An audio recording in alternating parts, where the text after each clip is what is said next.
Doctor साहब, कल जो है 11 बजे सिंध असम्बली का इजलास तलब किया गया है और दूसरी जानिब जो है अपोजिशन जमातों की जानिब से कहा जा रहा है कि वो असम्बली के बाहर एहतजाज करेंगे, क्या कहेंगे? एक अफरा तफरी है और एक जो एक तवक्को थी और अभी भी है कि इलेक्शंस के बाद कोई सुकून ज़रा मामला किसी जगह जाकर ठहरें, वो ठहर नहीं रहे। और उसके नतीजे में आप देखें कि सोशल मीडिया सर्विसेज जो एक्स है वो बंद पड़ा है, 5-7 दिन से कोई उसकी वजाहत भी नहीं कर रहा। और ये आज जो पंजाब में हुआ ये तो चलें, इस तरह से ऑपोजिशन ये होता है जो पंजाब असेंबली में मामला हुए। लेकिन बात यह है कि जैसे सिंध असेंबली का जिक्र है तो उसमें कल घिराव की बात जो है वो वहाँ पे जमात इस्लामी भी और MQM हकीकी भी और तहरीक इंसाफ भी और GDA की जमातें भी और देखें वो। और दूसरा ये कि मरकज़ में हुकूमत जल्द फौरी तौर पे उसको कोशिश हो रही है कि वो बनाया जाए और जल्दी से वो हलफ भी उठाएं और सेनेटर्स भी बने और सारे मामला। लेकिन ये बेचैनी का ख़त्म होना बहुत ज़रूरी, अशद ज़रूरी इसलिए है कि वो तीनों चीज़ें जो हैं, और बेचैनी से मुराद सिर्फ जो हुक्मरान तबका है उसमें नहीं, एलीट क्लास में नहीं, बेचैनी से मुराद ये अवाम। तो ऊपर जब ये सब कुछ हो रहा है तो साथ साथ वो नीचे अगर आप ख़बरें देखें कि महंगाई इतनी हो गई, बिल इतने हो गए, बिल इतने आने वाले हैं, अवाम के सरों पे इतना बोझ, ये मतलब साथ ही वो अदारे जो अदारा शुमारियात है उसके हर TV चैनल्स पे टिकर्स भी साथ साथ चल रहे हैं। आने वाले दिनों में ऐसा है, आने वाले दिनों में ऐसा होने जा रहा है, बिजली के बिल, गैस के बिल, महंगाई, तो वो सारा का सारा बोझ, इतने अरब डॉलर जो हैं वो IMF से लिए जाएंगे। ये कर्जा है, ये मतलब कहीं कोई इन्वेस्टमेंट्स नहीं है, ये कर्जा है, कर्जा लिया जाएगा, उसकी क्या शराइत होंगी वो। तो मतलब एक क्योटिक सिचुएशन है।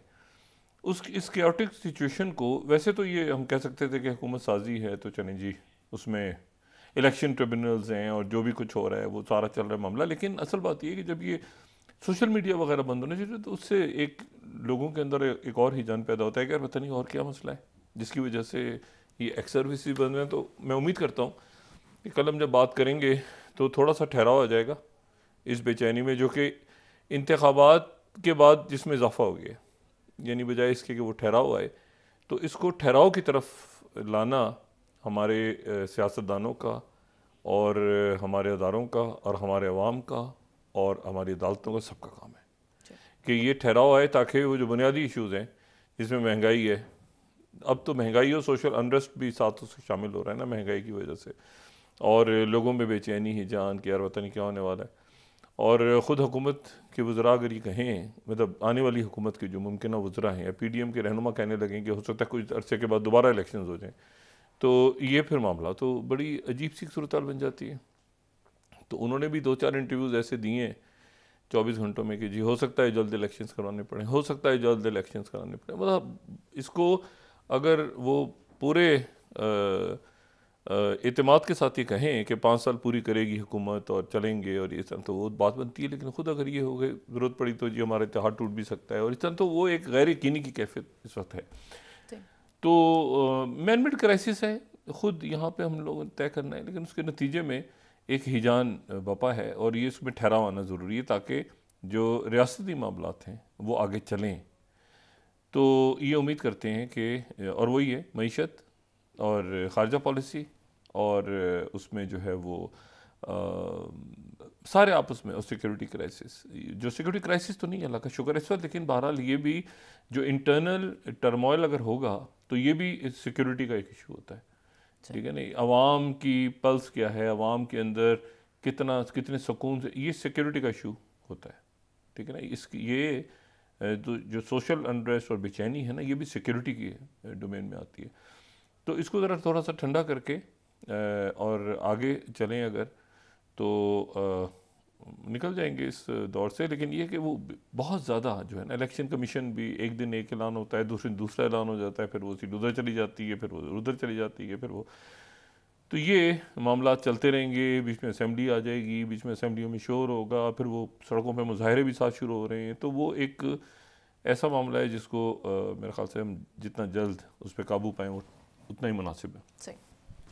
और कोई ऐसी बात है नहीं जिसके ऊपर तबसरा किया जाए मुल्क की सियासत में, सवाल इसके कि वो जो तवक्को थी कि ये ख़त्म हो जाएगा हिजान, वो बदकिस्मती से वो अभी तक ख़त्म नहीं हुआ। उम्मीद करते हैं कि अगले 24-48 घंटों में या 1-2 दिन में ये ख़त्म होगा, ये जो अफरा तफरी मची हुई है पूरे मुल्क में। और उसमें जो है वो एक दो बातें इसमें, और वो ये है कि मैं ये बार बार रिपीट इसलिए कर रहा हूँ कि बाहर से जो है ना वो दबाव, रियासत के इश्यूज़ हैं तो तब देख रहे हैं कि भाई यहाँ पे पाकिस्तान में इस्तेहकाम बहुत ज़रूरी है।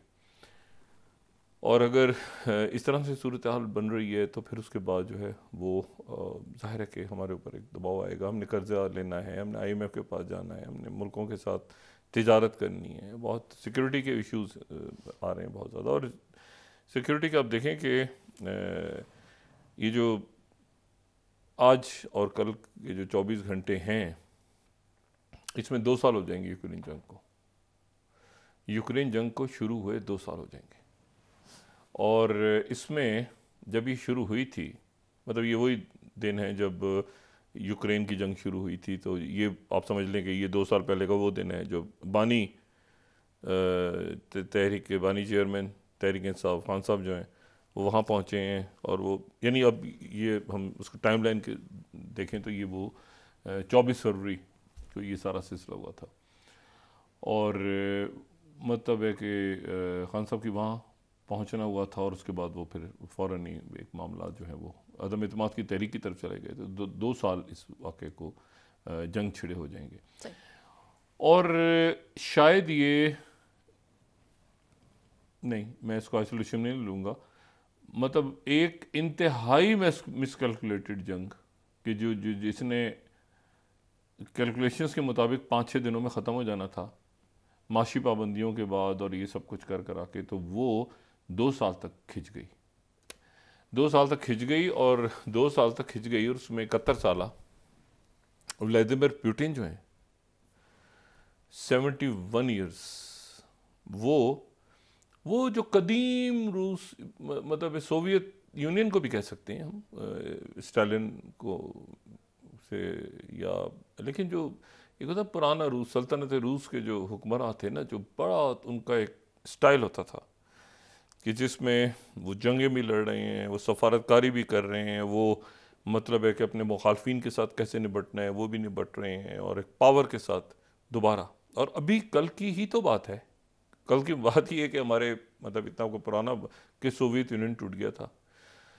और लेकिन अब जो है वो 2 साल तक जो है वो इन्होंने खींच के आगे ले गए। और 1999 से 1999 से पुतिन इक़्तिदार में है, वज़ीर आज़म भी और फिर सदर भी, और 2030 तक रहेंगे। अगले महीने इलेक्शन होना है, तो तवक्को यही है कि वो 1999 से 2024 तक ये हो गया। और फिर यानी ये जोसेफ स्टालिन के बाद जो है वो सबसे ज़्यादा तवील अरसे तक हुक्मरान रहने वाला मजबूत सोवियत यूनियन के बाद एक मजबूत क़यादत वहाँ पे व्लादिमीर पुतिन के नाम पे उभरी है, जो कि जिन्होंने पूरी दुनिया को दोबारा हिला के रख दिया है कि नहीं भाई रशिया मौजूद है, ख़त्म नहीं हुआ सोवियत। मतलब वो ये मैंने बहुत ही अजब मामला हुआ है कि इस तरह इमर्ज होकर व्लादिमीर पुतिन जो है सामने आए।